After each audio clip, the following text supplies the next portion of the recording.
All right, welcome back to Getting Past the Premium, everybody. We've got a special fun episode on for today with Chase Courtney with IPFS. Chase, thanks for joining today. How are you? Elliot, pleasure to be here. I'm doing well, doing well. Yeah, so as we were talking before the show, we met at Indie Tech and quickly geeked out on everything sales and value prop related for our clients and decided, we better continue this conversation in a recorded fashion so that we can get it out to everybody. So here we are, right? Yeah, absolutely. It was a fresh breath of air to, have somebody to geek out on sales methodologies and theories and the art and science of sales. I mean, I can do that all day. It's fun stuff. Yeah. So why don't you give everybody your background and then tell them who IPFS is for those that may not know, which is probably somebody living under a rock, but just in case they don't, give them, the who you guys are and what you do. Yeah. All right. So, my background. Wow. So, I'll start with my role here at IPFS, and I'll say at and done as well too, and I'll get into that here in a moment. But I'm the director of technology sales. I was brought here really because of my background, and so to really kind of start my career, I call myself a recovering CPA. So I actually started with Ernst and Young. Oh Lord, 2011. And trust me, I'm not the CPA type. Yeah. But I just happened to be good at accounting, saw a lot of opportunity, and really what that brought me into was really a unique space to build tax technology systems for private equity firms. Oh, wow. So my foray into technology was really with the Big Four, and it was building tax technology systems for private equity firms. And so quickly learning how to use a foundational base of knowledge to then apply that to not only the building of solutions, but also understanding, what resonates in value. And then I've always had a little bit of a salesperson in me, and being how do you apply your foundation knowledge to really help sell a particular product. So that started with Ernst and Young, but then that evolved into a consulting role where they Ernst & Young had this brilliant idea to bring a bunch of engineers from GE to teach Lean Six Sigma. And the problem is when the engineers got there, they said, well, hold on, what does a Big Four accounting firm do? so I got brought in to help lead the go-to-market services for the Global Continuous Improvement Group, which sounds really a lot of consulting. And then that really helped kind of, that was, I would say, my first taste of sales. Yeah. Then where things really took the next level is I left Ernst & Young and went to a company called Workiva, which was the first company to build cloud, where a company would have the ability to file their SEC filings and external financial reporting into the cloud. So that was an insane idea in 2009. My most sensitive financial data going into a cloud. Yeah. And fantastic company, can't speak more highly of it. And there I had a VP of sales, and I love him to death. And we were like this experiment where they brought all these CPAs into a room that had the intangibles to sell. And he basically said, I'm going to beat the consulting out of all of you. I think it verbatim is what he said. Yeah. And you say that. Oh yeah, and he just he brought us through. I mean, we would be driving down the road, and he would call, at any moment, and just start role playing, and then very very Nick Saban like. And I would really say that's really where the rubber met the road for me in terms of sales and my passion for it, and really my understanding of all the different methodologies. Well, lo and behold, IPFS has this opportunity come up. To be honest, I didn't want to leave Workiva, but this was such a unique opportunity, especially when you looked at where the insurance space was, about 17 years behind fintech. So, I kind of had a view of what was already going to happen and what was happening. And essentially, everybody knows IPFS is the stalwart in premium finance. And it's a blessing and it's a curse, because again, we have the brand equity within this space, but at the same time, we're kind of the dusty old premium finance company and then that's really not the case. And we spend a lot of our time trying to, reset everybody's minds on really what can IPFS do. And really my role coming in here was helping sell the technology is very generic technology solutions and features and capabilities that they were doing. But how do I better enable premium finance sellers who historically brought boxes of cookies and rates? And don't get me wrong, there's fantastic premium finance sellers out there, but that's what that industry is known for. So how do you bring this SaaS sales mindset, this idea of being a trusted advisor, really understanding technology, and then being able to apply that functionality to bringing value to a customer?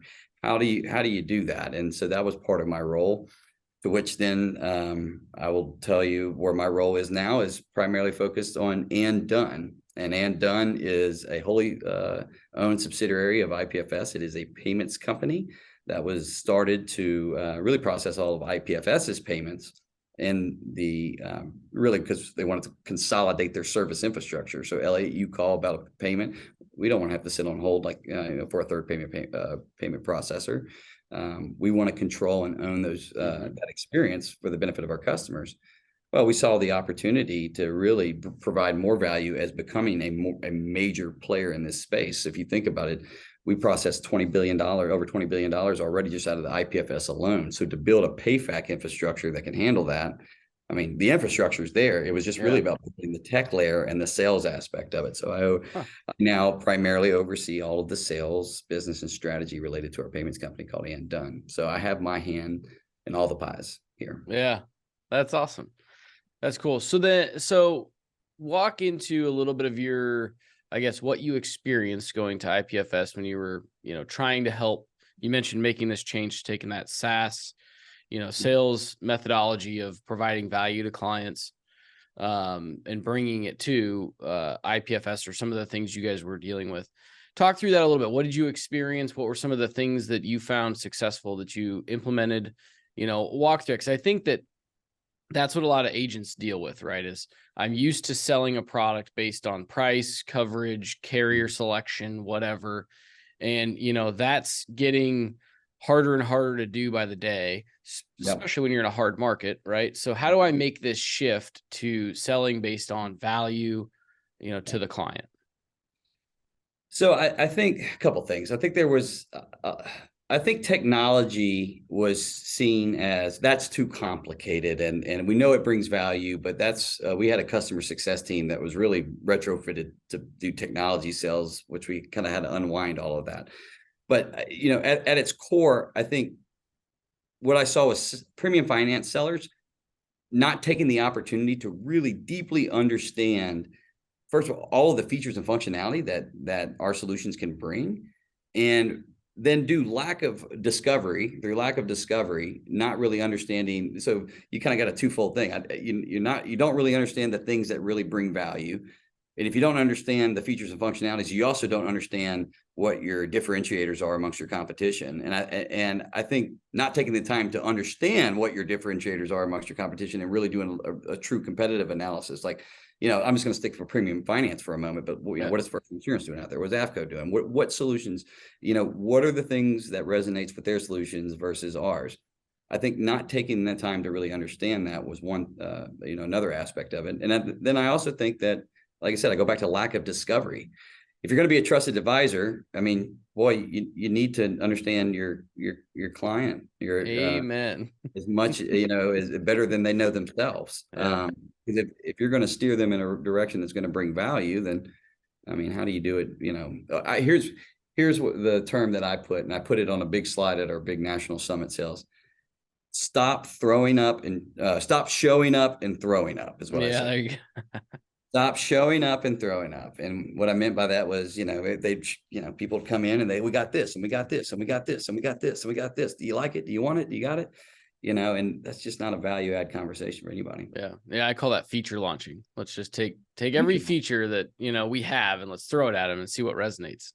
I like that. That's a lot more, I don't know. I kind of like stop or showing up and throwing up. That's pretty good too. But no, I think that's what a lot of folks deal with, right? Is number one, everybody has to buy insurance. So, if you do enough volume of calls and of interactions, you can find enough business out there. Sure. But I think those that are truly developing a sales process, understanding how their buyers think, going through some of the things you just mentioned of really putting in the work in and around their sales process are the ones that are going to have better discovery, are going to understand their clients better, and are going to ultimately be able to connect the client problem that they uncovered to the solution, to the feature in your solution that might solve that problem. And I think that's the biggest difference, right? Is if we throw all the features at a client, it's overwhelming. They can't connect the dots in their head. They don't sometimes even know that they realize they had the problem that they do, right? Until you help them uncover it. Well, so we'll kind of go back to sales process, because that, so as I'm kind of unpacking this within IPFS, sales process, I can't emphasize that more, because that's just how my brain works. Like, where am I at in the process? Do I need to go take a step back? And we break it down, and we have a strategic overlay model with our payment side of the house, but essentially how we do it here, and it's different everywhere. It was different where I came from as well, but we do it intro, discovery, demo, validation, onboarding, and then from there it's activation. And so, but let me kind of take a step back. Intro, discovery, just those two components. Like, I like to simplify things. I don't want to overcomplicate things, and you can make things with a sales process really complicated. But really what we got our SEs to say is, first of all, be good at having a value proposition, like being able to imagine yourself at a conference. Elliot, you walk up to one of our salespeople, and what are they going to say? What are they going to say that's going to differentiate IPFS? That'll resonate with me or that person. Yep. Absolutely. What is the value props? What are the differentiators that you can, high level drive interest? And then really from there, it's just let's get them on a call. And let's have a detailed dive. And that it's okay if we don't show them everything. It's okay to ask permission to say, hey, can we schedule another call? Because we think that we really got our arms wrapped around this. I think we can really spend a little bit more time to show you how we can help solve these problems. It's okay to do these things and follow a process. But if you don't understand the process or the steps of a process, you just never know where you're at. You end up showing up and throwing up. Yeah. Yeah. Totally. How much, I think one of the things that I've heard, certainly, I've felt this, is sales folks. So that process can be perceived as taking longer, and the client isn't going to spend that much time, with me, blah, blah, blah. And then, like you said there, sometimes checking ourselves to say, hey, I just did this discovery call or this demo and didn't really get enough, or the root cause of what I know is there. Maybe you didn't ask the right questions, you ran out of time or whatever. But it's hard for people to ask for more time or to extend that sales process to get the right amount of information they need to figure out ultimately if their solution can benefit the client. What are your thoughts around that? And just, number one, I think it's a personal thing you got to really get over and understand that, if you can't find that pain point, then there's really no point in presenting, because, you don't know if the client even needs your product at that point. What are your thoughts around that and slowing that process down versus everybody wants the quick, everything is technology sales is viewed as like this needs to be, a one-page landing page that people can just sign up on. And that, I feel like that translates to everything, or it needs to be fast. And yes, people want speed in the transaction. They don't always want speed in understanding if your product can work for them. So what are your thoughts there? 2 words: free qualification is what I call that. And what I mean by that is, if they don't want to spend more time with you, then how big is that problem they really want to solve? Yeah.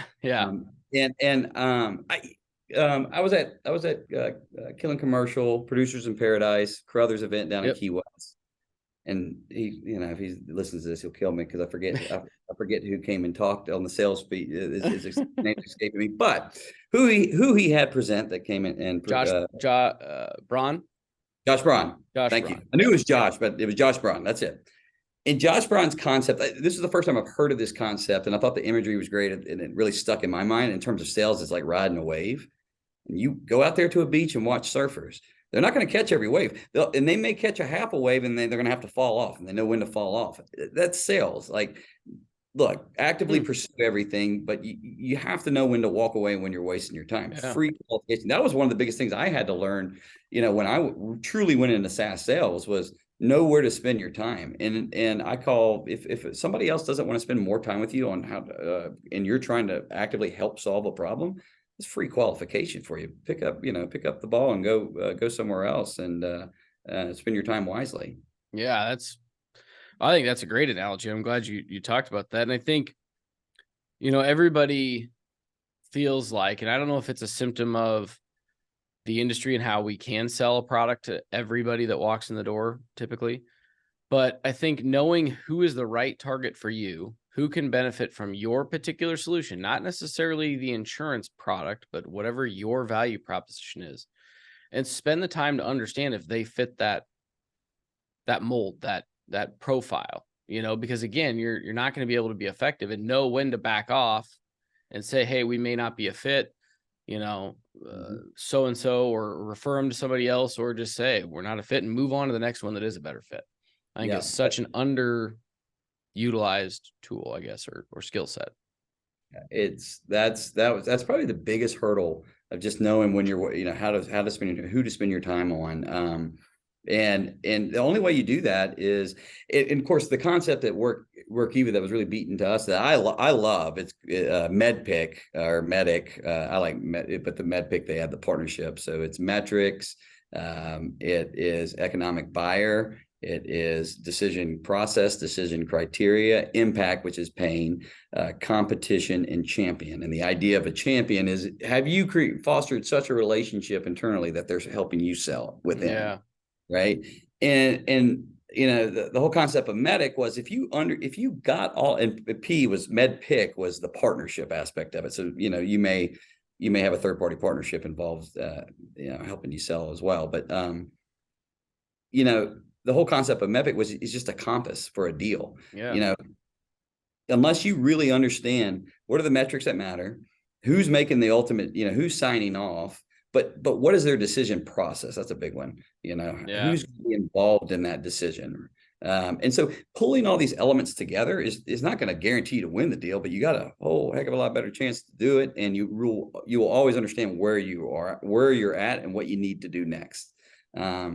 And that could be for really small deals that, we may close in 30 minutes on a 30-minute demo. I mean, you can still run through MedPick in your mind and what you learn call, or it's, something that takes a year. Yeah.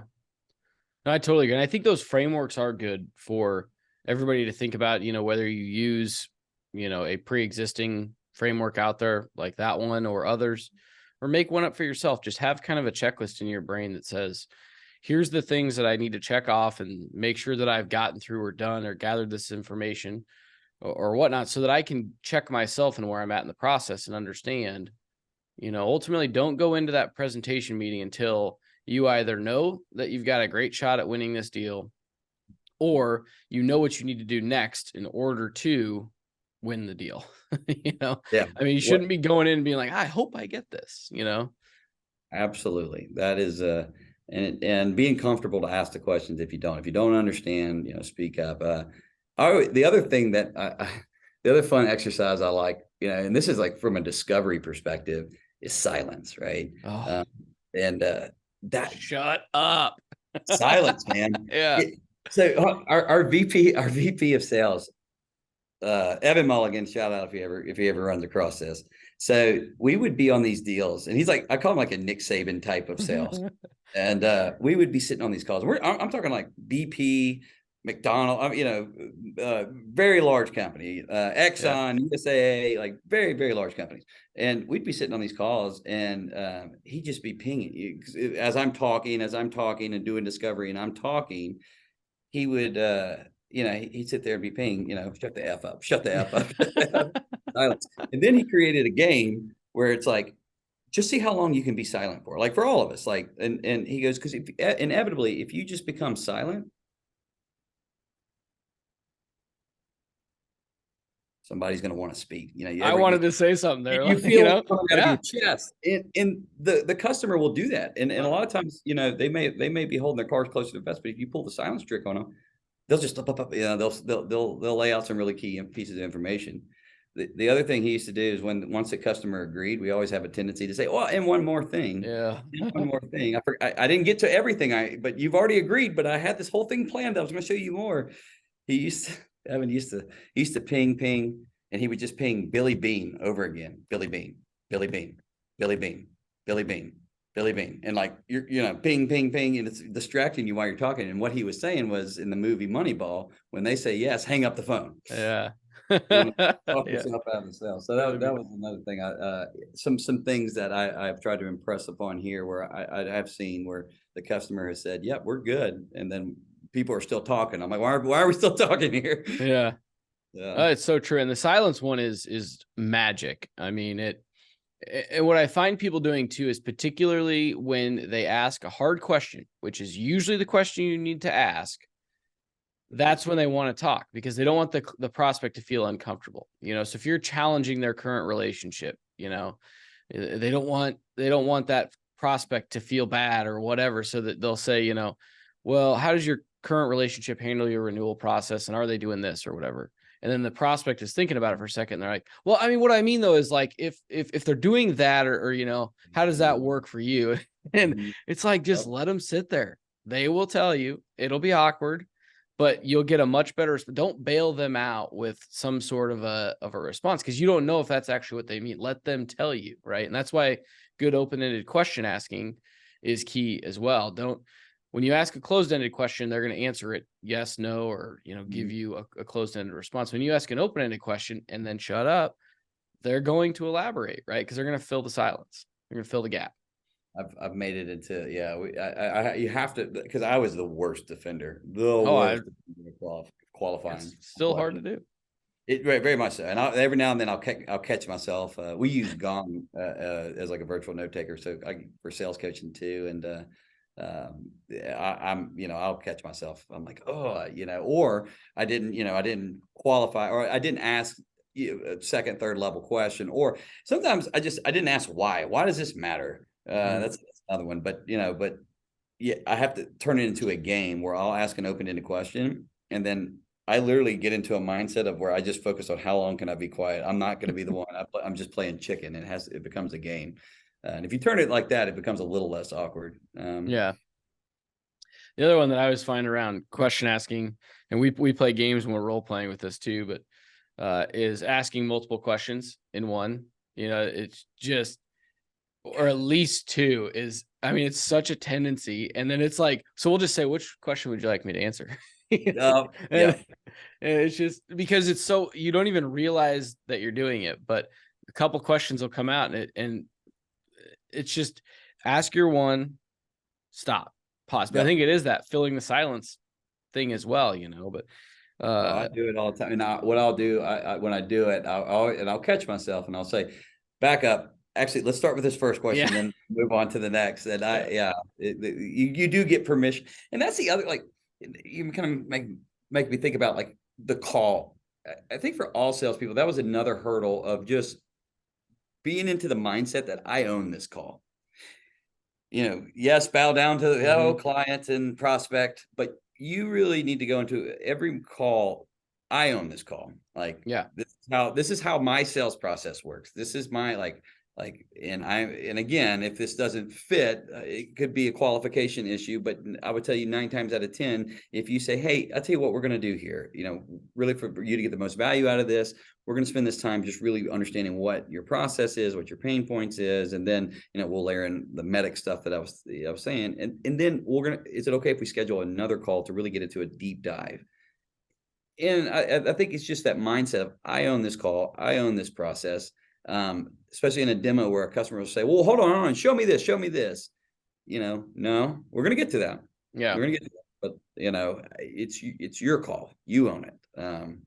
I think that's the other thing that it took me a little while as from a novice salesperson.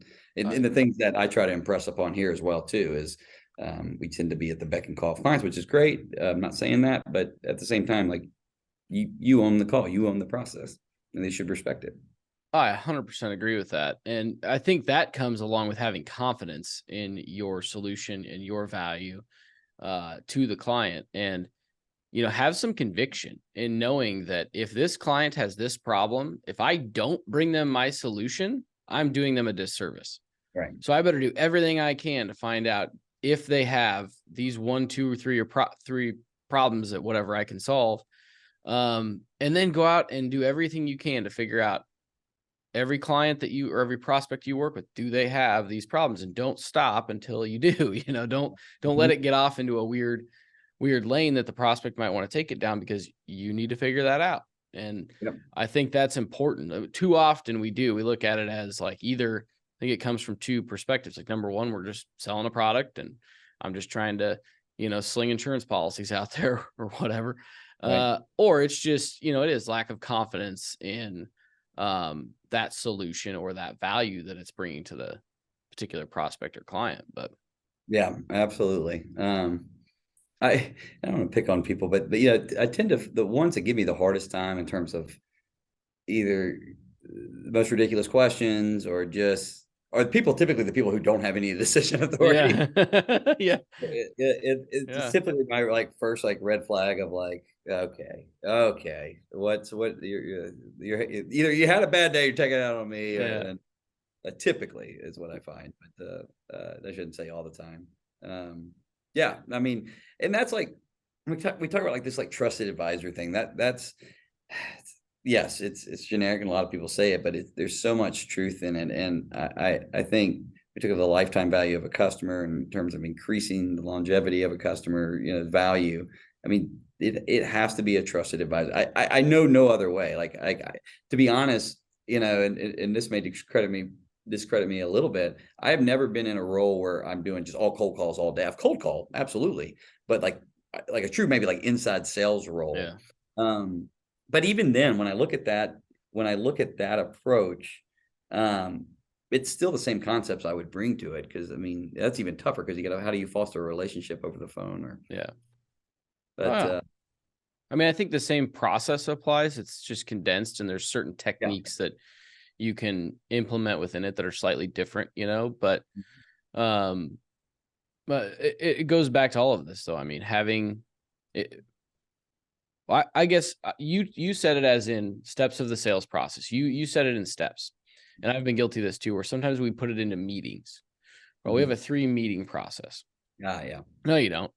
You have a 3-step process, and you shouldn't put it into meetings, because that second meeting, you might be going through your discovery and say that that's the discovery step. And, you end up talking for an hour on one particular area that the client has, and you run out of time. Well, there's probably 3 or 4 other areas that you need to dive into. Schedule more time. That means it's going to be another meeting. So typically I'm glad you brought that up. You're absolutely right. Like, it has to be a step, not meeting process, because a lot of times I'll get on a call, and it'll feel like we got everybody in the room we need here. And we'll do this great demo, and Susie or John will say, love it, but our CFO, Pearl, or who, that's such a random name, Pearl, but I don't know where I went with that. Yeah. I was going Earl and Pearl, Pearl, really needs to see this to be able to, for us to be able to make any decision. We would like for her to be on the demo. It's just a reset button. I mean, it is, you are still in demo. We have not, right? And then we see it a lot of times too, like on the validation piece, like, so we're doing complex payment solutions that are embedded in a third party platforms. Well, that sales process is a little bit, yes, we can show the value to the business, and then everybody looks to the IT guy and says, hey, you need to go test this to make sure like what they just said works. Yeah. And we'll spend a month in IT testing it. What I call IT, it's our validation stage, but it's IT validation is what it is. And then understanding, okay, that now becomes part of the decision process, and part of the decision makers, if you will, on that, or influencers. Yeah.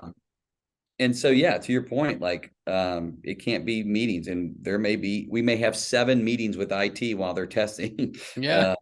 And we're still in validation. We may send agreements ahead of time during validation. Doesn't mean we're onboarding yet. Yeah. So it's everything has to be thought of in terms of steps. I'm glad you brought that up. We've run into it, when we're teaching our sales process to, particularly younger salespeople, as though we call it a risk profile evaluation as our discovery stage. And, so they'll go out and do that meeting. Mm-hmm. Right. And so they'll say, we're at the presentation, step and whatnot. And I'll say, okay, well, what are their problems? Well, they were pretty buttoned up on the insurance. Okay, well, what'd you talk about? You start to ask them questions about what their discovery was like. And you could quickly tell that it stayed very high level. We didn't really get any meat to the conversation for whatever reason. And at the end of the day, you're still in discovery. Like, you don't know anything about that client that is useful to determine what and how we should present a solution to them. Absolutely. And so stay in discovery. Like, just say, hey, you know what? I'm not sure if we can be of value to you yet. I'd love to continue the conversation. I'd love to continue to dive deeper into your company, and set it up that way. But the minute you go in and you present, if you're not prepared and you don't know what value you can bring, you've lost that opportunity down the road. If you go in and you shoot for the stars and you're just trying to win it and they say no, they're not going to ask you back for a long time. Well, let me get your thoughts on this, because I always felt this as like, so in that scenario there, buttoned up, right, tight-lipped, playing their cards close to the vest, a tactic that that I've learned in my where I was at previously, and I used it quite a bit, and it worked really well. Not getting anything, not getting any pain, and then finally I just say, well, I don't understand that. If there's no pain, there's no challenges, why are we having this conversation? If it sounds like that what you have is fine. Why are we having this conversation? And literally, and then again, it's called free qualification. They may say, I don't know why we're having this conversation. And stop wasting your time. Conversely, a lot of times they'll go, oh no, I'm sorry, kind of going in, I don't want to say apology mode, but then they start to open up because you kind of called them out on it. Yeah. And I think that's just a tactic that I think works really well in those scenarios, because I think I've gotten to the point where, to your point, the confidence piece, where I don't want to waste my time anymore. Yeah. And if I've got people who don't want to be helped, then what are we doing? What are we doing here? And I think having the confidence just to but you have to tactfully call them. I've heard from the individual I have learned that from. I've heard of tactics of closing the computer and just halfway walking out the door, and people saying, "What are you doing?" And saying, "Well, obviously you don't want to be helped." I don't know if I'd go that far. Yeah, that's aggressive, but yeah. So no, I like the way that you said it. I mean, it is. You can be very nice, and actually, most people appreciate that. Like, because there's some people that are like that are just like, okay, get through your stuff, and then I'm going to tell you what we actually want to talk about. Why we're even sitting here. And so sometimes recognizing that and just asking, and they'll tell you, and they'll tell you, like you said, if it's a waste of time, then get the heck out of there. Go on to the next one. And sometimes and a lot of times this is the personality type that you got to read of the prospect. But, if you get more of a commander, that straight cut to the chase guy, like sometimes just asking them at the start, like, hey, well, what are we doing here? Why are we having this conversation? And they'll say, you tell me. You're in here, and say, well, hey, here's typically what I think about when I'm in these conversations. I just want to hear from you. Like, what are you guys experiencing? Why'd you take the meeting? Those are sometimes great opening just conversations to have. And sometimes they'll just cut right to the chase and tell you what the problems are, and you can start diving in from there. But it's an art for sure. And I think we always talk internally about the science versus the art, right? And the science is designing your process and your steps and everything like that. And then go out and execute that. And in there, you're going to get better at the art, which is this: reading people, understanding when do I need to challenge, when do I need to step back, when do I need to ask another question versus clarifying question. All that is the art of the conversation that you learn as you go. But the only way to do that is practice. And practice, take the at-bats. Yeah. And today, I think I did the 2-question deal where I was like, if you don't mind, we just run through some intros, and then we can start to talk about and then I'm getting there like, okay, well, hold on. You want to do intros first? You want us to start talking? I think I did that one today. I mean, you're always constantly trying to perfect and improve. But so in terms of so when y'all do role play, just so I kind of ask you the question, do y'all do a lot of recording, recorded call? Do y'all sit together in a room and watch the film, if you will? So we have in the past. We have, we've had a hard time doing that with live calls. Before obviously doing a lot of virtual. We still try to get in person for a lot of our meetings if we can, especially our discovery. We can't always do that, but we do try to. We've gone so far though as to now start just recording those, on a phone, or we'll even take a little mic or something and hook it to a computer.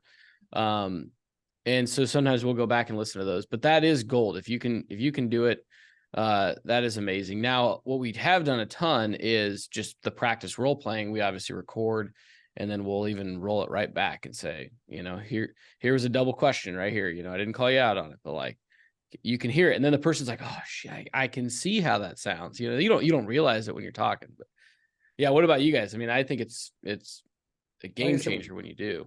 We use Gong.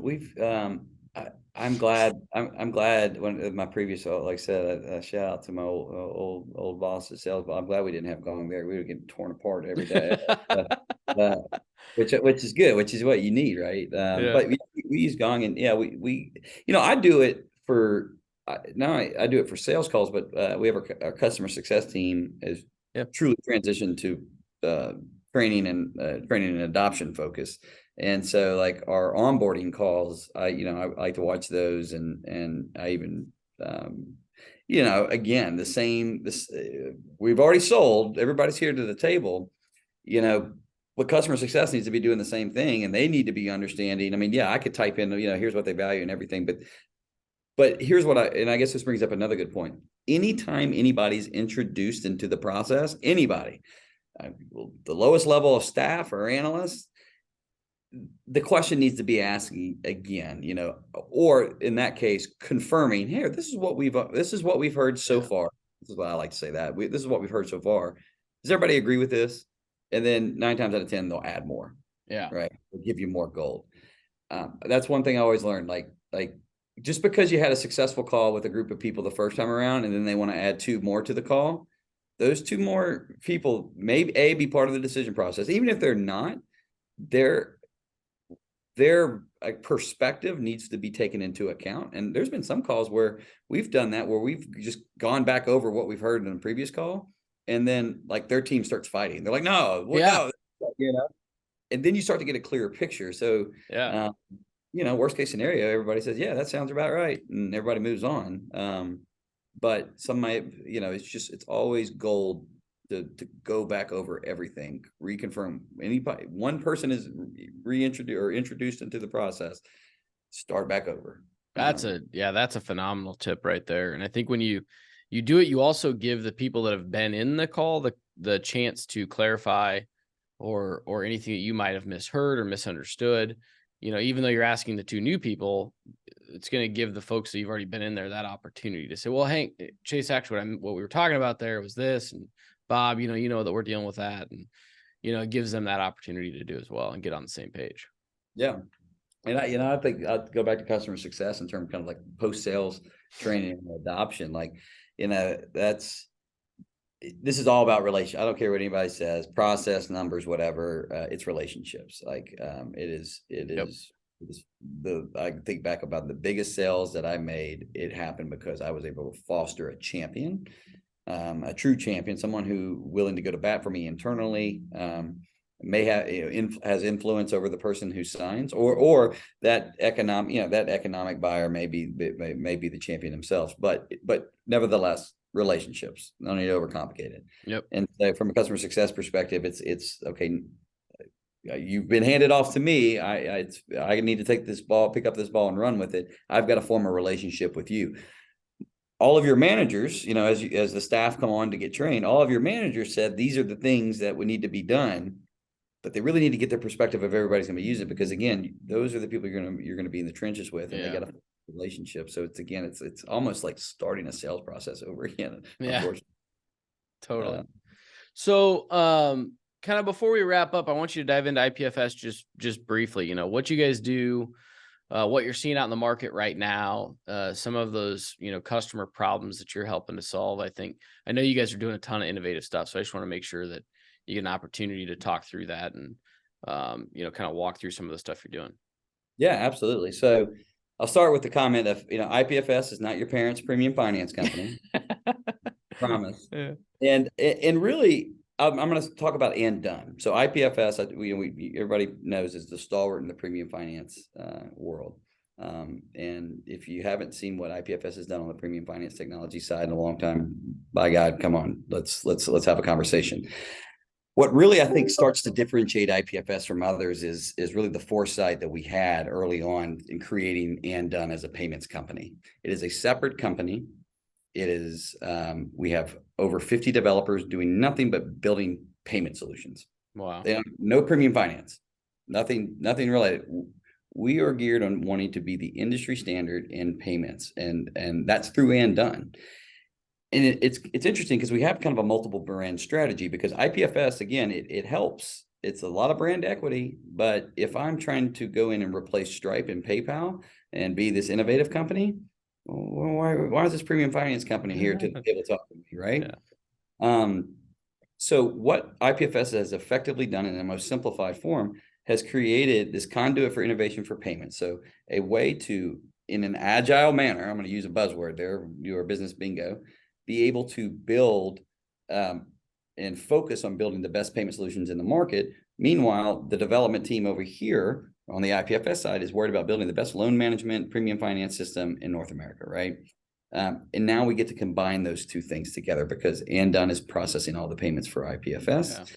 Yeah. And what now you say, well, there's a lot of payment companies out there. It is. It's hyper competitive out there. It's hyper competitive. What makes us different? What makes us different is the infrastructure. So what is backing us is a 700 person company, a 30 branch office. We're at 30. I was going to say 31. 30 branch office infrastructure. And when you call about a pay in full, it's on our rails. You call about a premium finance payment, it's on our rails. There are a lot of things that these payment companies are doing in terms of, and we get calls every day. Can you come and integrate with our payments company? Yep. That's great. But you want to collect the down. That's fine. But you also want to collect all the installments too. Well, who do I call if if something happens with one of the installment payments? Am I calling the payments company? Am I calling the premium finance company? If you call me, the premium finance company, I got to go call this other payments company. It's a service. A lot of, and I get it. I get it from the perspective of like these payment companies and these new tech companies that are popping up that are just a tech layer built on top of 4 or 5 different companies. I get that. I respect that. And I respect what they're doing in driving innovation. But our goal really is to sit back and build it better, build it within our rails, be able to provide an excellent customer experience. And at the end of the day, do it in a cost-efficient way. Because our payments company gets to process 20 billion off the bat before we even turn the lights on, we get to pass those benefits down to the customers. So we don't have to nickel and dime on refund and chargebacks and all this, right? And so we really do think that, we can take, because of that, we can take a hit, a slight hit on margin, because we do think it's a value add as when you look holistically at what we're doing. So what does that mean? What does I say? So you're doing the payments company. So everybody probably is thinking in their mind, ePay and simply, yes, we have hosted solutions, but what we're doing that's different in the market, we have embedded components that can live on a third-party site that not only does payments, like Stripe Element would be an example of that, but we've built premium finance into that. So imagine embedding that same component onto a third-party platform that has the ability to do both pay in full and premium finance, and be able to facilitate that workflow without ever leaving that site. Complete checkout experience without ever going to IPFS.com ever. Yeah.